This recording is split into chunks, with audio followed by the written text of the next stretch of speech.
Why rejection feels so powerful. Rejection hits differently. It's not just a simple no, it feels like a personal attack on your worth, your identity, and your value as a human being. Whether it's getting ignored, turned down, or judged, your brain reacts like you've just been socially excluded from the tribe. And here's the real truth. Your brain literally treats rejection like physical pain. Studies show that the same neural pathways that activate when you're physically hurt also activate when you face rejection. So yeah, it's not just in your head, it's wired into your biology. But here's where things get interesting. The fear of rejection is usually way worse than rejection itself. Most people don't fail because they are incapable. They fail because they never even try. They overthink, they hesitate, and they stay silent. They imagine worst-case scenarios that rarely happen. So instead of facing rejection once, they live in fear of it every single day. That's like choosing slow mental torture over a quick reality check. Now let's break the illusion. Rejection is not a reflection of your entire identity. It's just feedback from a specific situation. Someone rejecting your idea, your proposal, or even you as a person doesn't mean you're worthless. It just means there's a mismatch. Maybe timing is off, maybe preferences are different, maybe circumstances don't align. That's it, but your brain exaggerates it into, I'm not good enough, and that's where the real problem begins. This entire video is about flipping that mindset.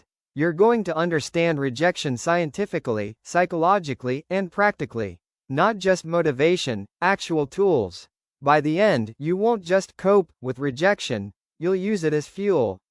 Because the people who win in life aren't the ones who avoid rejection, they're the ones who become immune to it. The root cause, why you fear rejection so much. Let's get brutally honest, the fear of rejection is not actually about rejection. It's about what you think rejection means. Deep inside, your brain translates rejection into something much bigger. I'm not good enough, I'm not worthy, or, people don't accept me. This isn't logic, it's conditioning. Over time, your brain has learned to associate rejection with emotional danger, and now it tries to protect you by avoiding it at all costs. This fear is deeply rooted in evolution. Thousands of years ago, humans survived in tribes.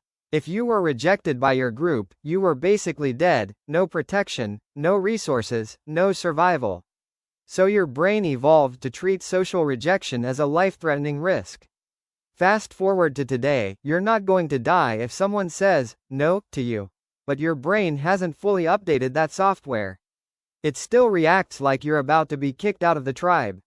Now add childhood experiences to this.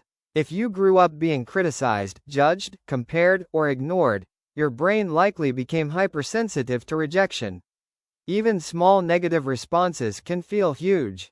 You start playing safe, avoiding risks, and staying in your comfort zone, not because you want to, but because your brain is trying to protect you from emotional pain it remembers from the past. But here's the powerful shift. Just because your brain feels something doesn't mean it's true.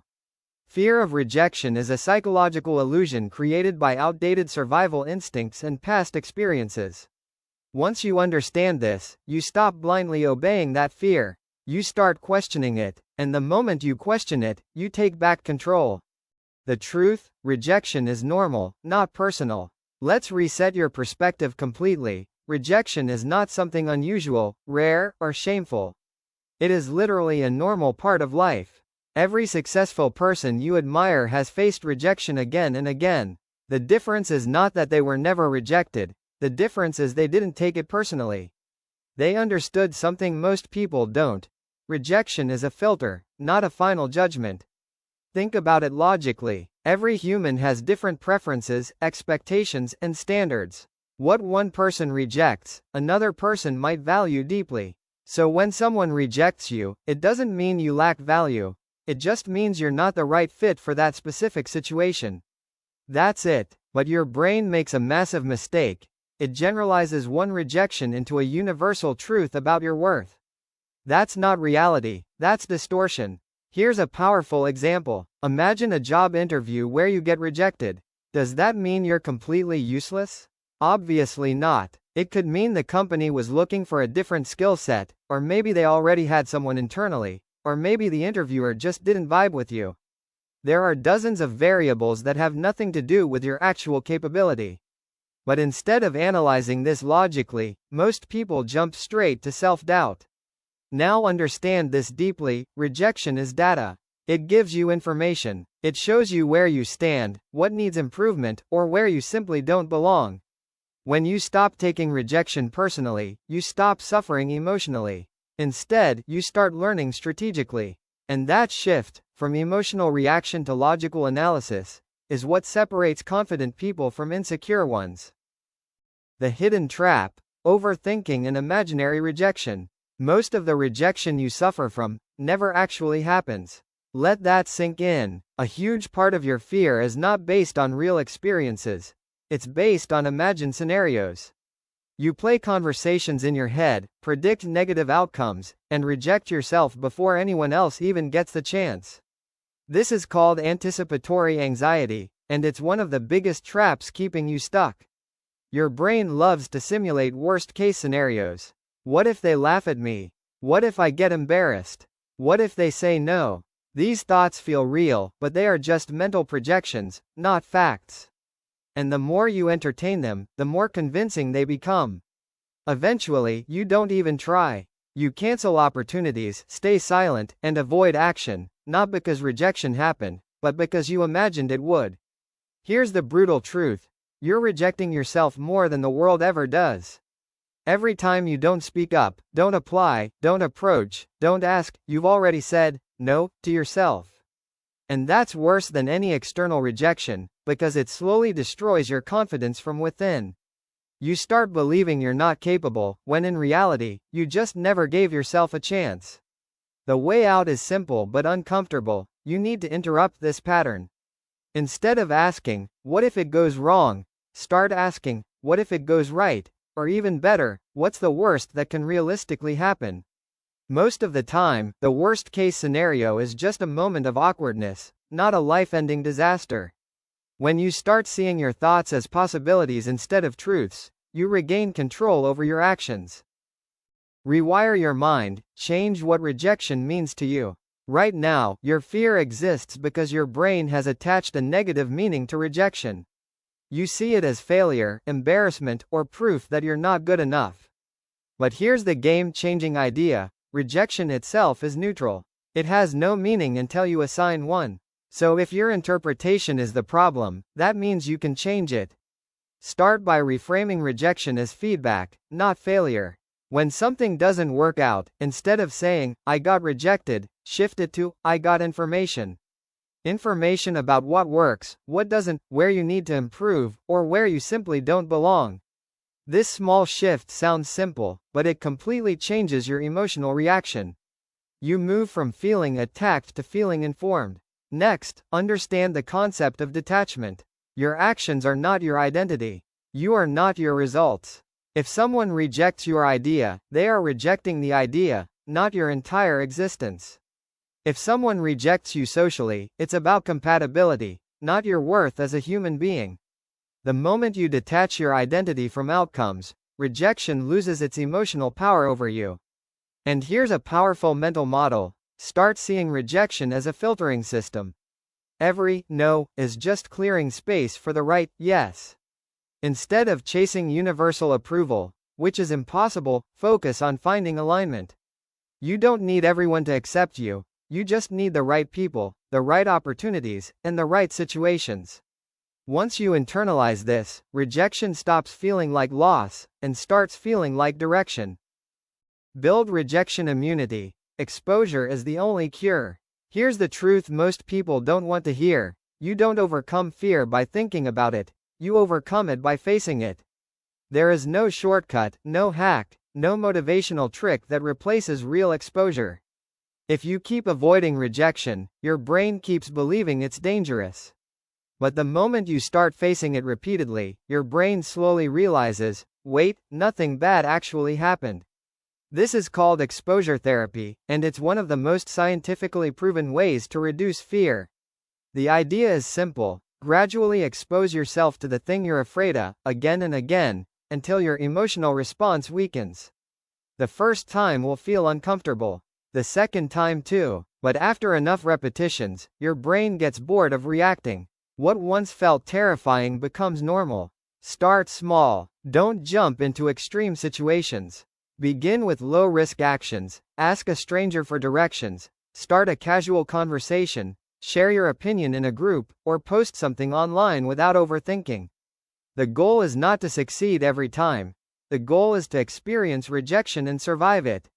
Because once you prove to yourself that rejection doesn't destroy you, your confidence starts growing naturally. And here's the hidden benefit: the more you expose yourself, the more opportunities you unlock. While others are stuck overthinking, you're taking action. You're learning faster, improving faster, and moving ahead. So instead of avoiding rejection, start collecting it. Treat it like reps in the gym.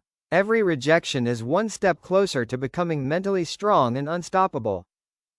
Detach from outcome, focus on action, not approval. One of the biggest reasons rejection hurts is because you're too attached to the outcome. You don't just try something, you emotionally invest in the result. You want approval, validation, acceptance. So when things don't go your way, it feels like a personal loss. But high-level performers think differently. They focus on action, not outcome. Here's the logic: you cannot fully control outcomes. You can't control how people think, what they prefer, or how they respond. But you can control your effort, your preparation, and your willingness to take action. So if you tie your self-worth to outcomes, you're giving control of your emotions to other people. That's a weak position to be in. Instead, shift your focus to process-based thinking. Ask yourself, did I take action? Did I give my best? Did I improve compared to last time? If the answer is yes, then you've already won, regardless of the result. This mindset builds internal confidence, because your validation comes from your own actions, not from external approval. And here's the powerful side effect: when you stop chasing approval, you actually become more confident and attractive. People sense when you're not desperate for validation. You speak more freely, take more risks, and carry yourself with authority. Ironically, the less you need approval, the more likely you are to get it. That's the paradox most people never understand. Upgrade your self-image. Confidence kills rejection fear. At the core of rejection fear is one thing: your self-image. How you see yourself internally decides how you react externally. If deep down you believe, "I'm not enough," then even a small rejection will feel like confirmation of that belief. But if you see yourself as capable, valuable, and improving, rejection won't shake you. It'll just be part of the process. Your brain is always trying to stay consistent with your self-image. If you think you're weak, you'll avoid risks. If you think you're confident, you'll naturally take action. So the goal is not just to face rejection, it's to upgrade the identity you operate from. You don't wait to feel confident first, you act confident, and your brain adjusts to match that behavior over time. Start by changing your internal dialogue. Notice how you talk to yourself after a setback. If your self-talk is negative, "I'm stupid, I always fail, I'm not good enough," you're literally programming your brain to fear rejection even more. Replace that with rational, grounded statements like, "That didn't work, but I can improve," or, "This is just one situation, not my entire identity." This isn't fake positivity, it's mental accuracy. Also, build evidence. Confidence doesn't come from motivation, it comes from proof. Keep track of small wins, times you took action despite fear, moments you handled rejection without breaking down. The more evidence you collect, the stronger your self-image becomes. And once your self-image upgrades, rejection stops feeling like a threat, and starts feeling like just another step forward.